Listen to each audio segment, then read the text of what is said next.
ঝটপট করে রেডি হয়ে গেলাম, যাব এক ভাবির বাসায়। তবে বের হয়ে এমন সিন যে দেখব এটা কিন্তু ভাবিনি। বের হতে না হতেই দেখলাম বিশাল বড় লাইন গাড়ির।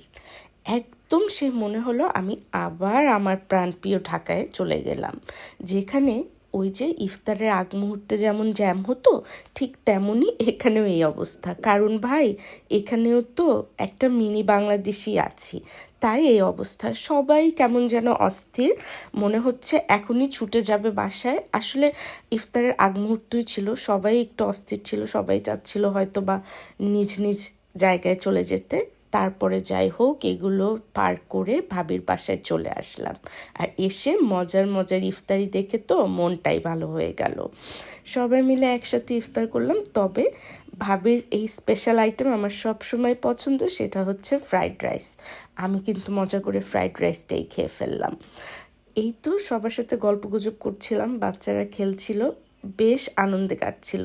আবার গল্পগুজবও হলো ঈদের কেনাকাটা, ঈদের প্ল্যানিং নিয়ে, যেখানে আমরা বললাম যে আসলেই কিন্তু আমরা এখন পর্যন্ত কোনো প্ল্যান করলাম না যে কোথায় যাব বা কী করব। প্রতিবারই কিন্তু আমরা সবাই মিলে দারুণ কিছু প্ল্যান করি, এবারও হবে।